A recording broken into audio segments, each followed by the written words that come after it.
এবার ছেলে যখন তার বন্ধুদেরকে নিয়ে বাধ্য হয়ে গেটের সামনে গেছে, এমনি গেটের সামনে যাওয়ার পরে তাকায়া দেখে গ্রাম্য মানুষ, পোশাকটাও তেমন পরিষ্কার না। এখন ছেলেকে বাবা দেখার পরে মনের মধ্যে কি আনন্দ, কি আনন্দ। বাবা ডাক দেয়া কয়, আমার আদরের সন্তান, এই নাও তোমার জন্য কিছু পিঠা তোমার মা আমাকে দিছে, এখানে মুরগ আছে, ভালো ভালো খাবার আছে, ডিম আছে, তোমার মা পাঠায় দিল, নাও। ছেলেটা খাবার হাতে নেয় নাই। কেন নেয় নাই? কিতাবে লেখা হয় তার বন্ধু বান্ধবদের সাথে আসছে, এখন যদি প্রমাণ দেয় সে আমার বাবা, বন্ধুদের কাছে সে অপমানিত হয়ে যাবে বলে অমুকের ছেলে বুঝি তুই।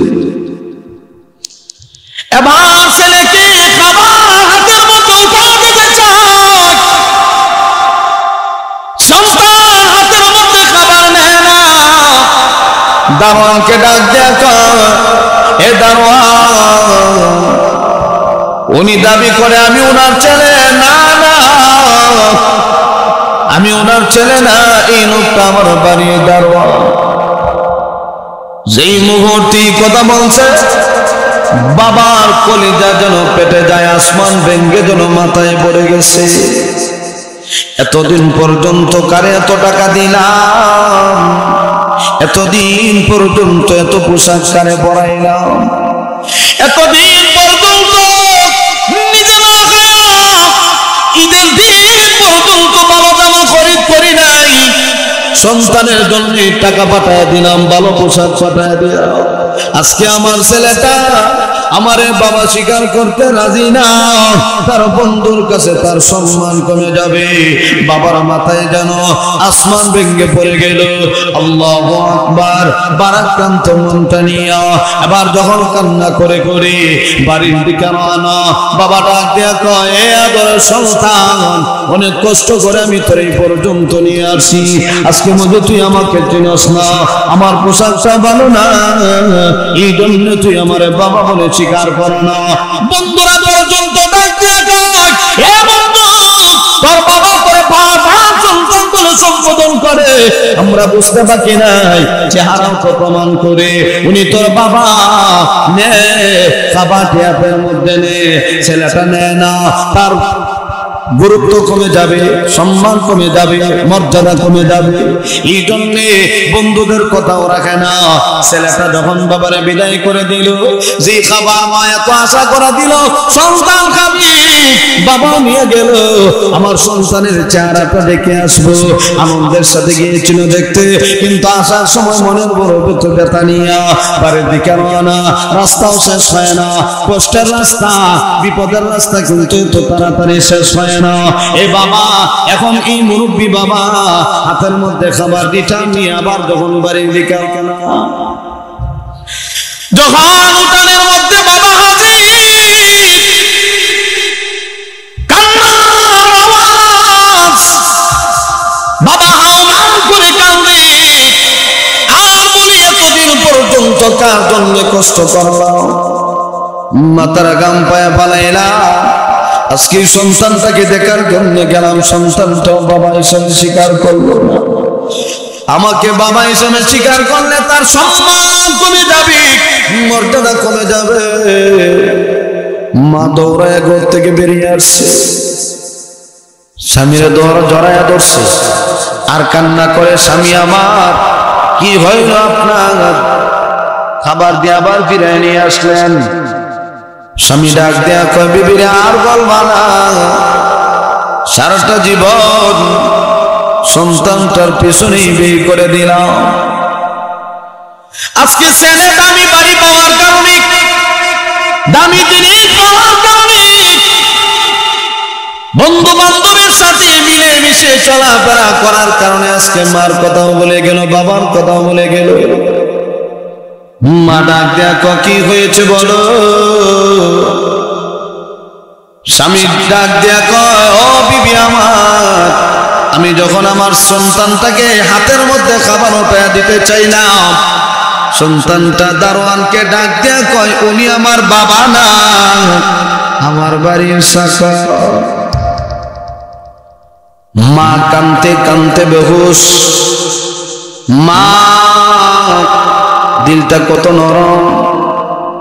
সন্তান যদি বুকের মধ্যে ব্যথা দেয়, বড় আঘাত লাগে, বড় কষ্ট লাগে। মার মনটা নরম। মা হাওমাও করে কাঁদে, এমন সন্তান কেমনে জন্ম দিলাম রে, আজকে বাবারেও চিনল না, মারেও চিনল না। এ যুবক ভাই, অনুরোধ করে বলি, এমন সাজবা না। বাবা বাবার জায়গা, মামার জায়গা, বিবি বিবির জায়গা, টাকা পয়সার জায়গা, এক একটা জায়গায় রেখে এক একজনের সাথে ব্যবহার করবা। মার সাথে মার ব্যবহার, বাবার সাথে বাবার ব্যবহার, বিবির সাথে বিবির ব্যবহার, টাকা পয়সার সাথে টাকা পয়সার ব্যবহার।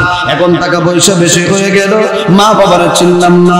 টাকা পয়সা বেশি হয়ে গেল, এলাকার মুরব্বীর সম্মান করলাম না। টাকা পয়সা বেশি হয়ে গেল, এলাকার বন্ধু বান্ধবরে চিনলাম না। না না, এই টাকা পয়সার কোনো দাম নাই। যে টাকা পয়সা মা বাবার কাছে নিয়ে দিতে পারে না, যে টাকা পয়সা মা বাবার ঘর থেকে বের করে দেয়, এই টাকা পয়সার কোনো দাম নাই, এক পয়সারও দাম নাই। এই জন্য মায়ার নবী বলে, এ উম্মত সাবধান, তোমার মা বাবা খুশি, আল্লাহ খুশি। এই যে এত বড় আঘাত দিল, এত বড় কষ্ট দিল, এ বাবা, ও মুরব্বী বাবা, ও যুবক ভাই, এত বড় আঘাত দিল, এই আঘাত এত সহজে যাবে না। এই যে আঘাতটা দিল, আল্লাহ বলে, হে বান্দা, ফালা তাকুল লাহুমা উফ, এমন কথা বলিও না যে কথার দ্বারা বাবা উফ শব্দ ব্যবহার করে, মা উফ শব্দ ব্যবহার করে, এমন ভাবে কথা বলবা না। সাবধান, দমক দিয়ে কথা বলবা না। কেমন ভাবে কথা বলবা? আল্লাহ রাব্বুল আলামিন বলেন, ওয়া কুল লাহুমা কাওলান কারীমা। আল্লাহ রাব্বুল আলামিন বলেন, হে দুনিয়ার সন্তানেরা শোনো, এমন ভাবে আচরণ করো, এমন ভাবে ব্যবহার করো, এমন ভাবে কথা বলো, যে কথা বলার দ্বারা মা বাবা তোমার প্রতি খুশি হয়ে যায়। তার কথা, আল্লাহর কথা। ওয়াকফিদ লাহুমা জানাহাদ-দুল্লি মিনার রাহমা ওয়া কুর রাব্বিরহামহুমা কামা রাব্বায়ানি সাগীরা। আল্লাহ বলেন, ও সন্তানেরা, তুমি তোমার মা বাবার সামনে মহব্বতের ডানা বিছায়া দাও। মা যেটা কয়, বাবা যেটা কয়, এটা শোনো, এটা মানো। মানলে পরে লাভ কি? আল্লাহ বলেন, মা বাবার জন্য দোয়া করো, রাব্বিরহামহুমা, ইরহামহুমা, আল্লাহ আমাদের মা বাবার উপর রহম করো, কামা রাব্বায়ানি সাগীরা, যেমন ভাবে ছোটবেলা আমাদের প্রতি দয়া করছে, মায়া করছে, আল্লাহ তুমিও মা বাবার প্রতি দয়া করো, মায়া করো। আমাদের মা বাবার কবরকে জান্নাতের বাগান বানিয়ে দাও। যাদের মা নাই, বাবা নাই, মা বাবার জন্য দোয়া কে শিখিয়ে দিয়েছেন? রাব্বিরহামহুমা কামা রাব্বায়ানি সাগীরা। আল্লাহ দোয়া শিখিয়ে দিয়েছে, মা বাবার জন্য দোয়া করো, আল্লাহর কাছে দোয়া করো, তাহলে দেখবা মা বাবার দোয়ার বরকতে তুমি অনেক দামি হয়ে যাইবা। মা বাবার জন্য তুমি দোয়া করো, দেখবা তোমার সম্মান বাড়বে, তোমার মা বাবার সম্মান বাড়বে। কেমনে বাড়বে? তুমি যে তোমার মা বাবার জন্য দোয়া করলা, হাসরের কঠিন ময়দানে আল্লাহ যখন বলবে, ও অমুকের মা বাবা কই, এই আমল নামা তোমার, এই যে উহুদ পাহাড় পরিমাণ আমল দেখা যায়, এটা তোমার। মা বাবা কইবে, এত আমল তো আমি দুনিয়ার থেকে করছি না। তখন আল্লাহ কইব, ও মা বাবা শোনো, তোমার একটা নেককার সন্তান যে দুনিয়া থেকে আসছিল, এই নেককার সন্তান তোমার জন্য সব সময় দোয়া করত, আর এই সবের অংশ একত্রিত করতে করতে উহুদ পাহাড় পরিমাণ হয়ে গেছে। এই নেককার সন্তানের দোয়ার বরকতে এত আমল, এই আমলের বরকতে আজকে তোমাদের দুইজনকে জান্নাতি বানিয়ে দিল। মা বাবা যদি জান্নাতি হয়, ছেলেরা তুই বুঝা না। এই জন্য নেককার সন্তান দুনিয়াতে রেখে দিতে পারলে নিজেরও লাভ, সন্তানেরও লাভ। সন্তান আপনার আমার জন্য দোয়া করবে।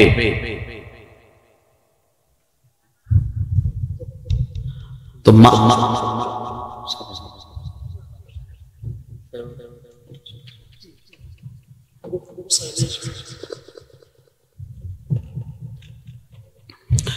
তাহলে যে কথা বলতেছিলাম, মা বাবার জন্য যদি দোয়া করে সন্তান, তাহলে মা বাবার সম্মান মর্যাদা কে বাড়ায় দিবেন? আল্লাহ। এখন এমন সন্তান তো দুনিয়াতে রেখে দেওয়ার দরকার আছে না নাই? ও মুরব্বী বাবা, একটা বার কি দিলের মধ্যে এই বাড়িটা দেয় না যে আমার ছেলেটা আমার জানাজার নামাজের ইমামতি পড়াবে? ও দাদা, তোমার কি মনে চায় না আমার নাতি আমার জানাজা পড়াবে? ও না না, তোমার কি মনে চায় না আমার নাতি আমার জানাজা পড়াবে? ছেলে জানাজার নামাজ পড়াইলে এক সিস্টেমের, আর ইমাম সব মুয়াজ্জিন সব জানাজা পড়াইলে আরেক সিস্টেমের। প্রথমে কেমনে? মা বাবা তার মা তার বাবা যেই মা তার জন্ম দিছে, ছেলে মার জন্য যেই পরিমাণ কানবো, ইমাম সাহেব কানবো। কয়েকদিন আগে একটা কথা মনে হয়ে গেছে, বুঝতাম না, এক ইমাম সাহেব ফেসবুকের মধ্যে লিখে দিছে যে যে যে কন্ডিশনে দোয়া করাইবা এই কন্ডিশনে তোমার হাদিয়া দাও না। এর মধ্যে কান্না করে, হাউমাউ করে কান্না করে, দোয়ার ফিস হচ্ছে 2000 টাকা। কিতাব হইছে হাউমাউ করে কানলে কয় হাজার, মধ্যম পন্থায় কান্না করে দোয়া করলে 1500 টাকা,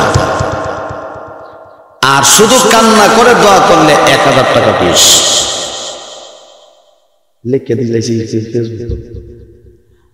আর এমনি স্বাভাবিক দোয়া 500 টাকা, নর্মাল দোয়া 250 টাকা, মানে সর্বনিম্ন কত? 250। লিখে দিয়ে দিয়েছে ফেসবুকে ভাইরাল করে। এখন যে ছেলে দোয়া পারে না, জানাজা পড়াইতে পারে না, হে কইব আল্লাহর রাস্তায় সামনে দাঁড়ানো দরান নাই, প্রয়োজনে হাউমাউ করে তুমি কান্দো 2000 লইয়া যাওয়া। মা আছে না নাই? অনেক সন্তান ঢাকা থাকে, বাড়ি আয় না, সবে বড় তো আয় না, সবে কদর আয় না। এই বছরে 2 টাকা তো মা বাবা কবর জিয়ারত করে না, কারণ তার টাকা বেশি, পেরেশানি বেশি, সময় নাই। ইমাম সাহেবের ফোন দেয়া হবে, হুজুর ইমাম মুয়াজ্জিন 5000 ধরাই দিলাইতেছি। বাবা মনে বড় আশা নিয়ে আসলে তাকে দেখার জন্য বাড়ি থেকে যখন রওনা হইল, গ্রাম্য মানুষ সাধারণ বেশে যখন ডাকার উদ্দেশ্যে রওনা, কিতাবের ভিতরে লেখা হয় ভার্সিটির সামনে, বিশ্ববিদ্যালয়ের সামনে গিয়া গেটের ভিতরে গিয়া ঢুকবে, দারোয়ান বাধা দেয়, কই যাবে? বলে আমার ছেলে বিশ্ববিদ্যালয়ে লেখাপড়া করে। বলে ভিতরে ঢোকার পারমিশন নাই। নাম কি বলেন? আমি ডেকে এনে আপনার সামনে দিব। অনেক দিন পরে বাবা হাতের মধ্যে পিঠা নিয়ে মা কত আনন্দের সাথে বাবার কাছে উঠায় দিল। বাবা মনে বড় আশা নিয়ে পিঠাগুলি নিয়ে যখন ঢাকার দিকে সন্তানকে দেখার জন্য গেল, সাধারণ বেশে গ্রাম্য মানুষ দারোয়ানকে বলে অমুক নামে একটা সন্তান এখানে লেখাপড়া করে, ডাক দাও। এবার দারোয়ান দৌড়ায় গিয়ে ডাক দে, অমুকের বাবার সে চলে আসো। তার সাথে আরো বন্ধু বান্ধব কয়েকজন, তার বন্ধু বান্ধব অনেক দিন হয়ে গেল আমারও মা বাবা আসে নাই, আজকে তোর বাবা আসছে, তোর বাবার চেহারাটা দেখলেও তো মনের মধ্যে একটু সান্ত্বনা আসবে। বন্ধু ডাক দেয়া কয়, না না তোমরা একটু পরে যাও, আমি আগে যাই। বন্ধুরা ডাক দেয়া কয়, কি হইল? চল তোর সাথে আমরাও যাবো, তোর বাবাকে স্বাগতম জানাবো, ভিতরে নিয়ে আসবো, দেখাবো আমরা এই জায়গার মধ্যে একসাথে অনেক বন্ধুরা বসবাস করি।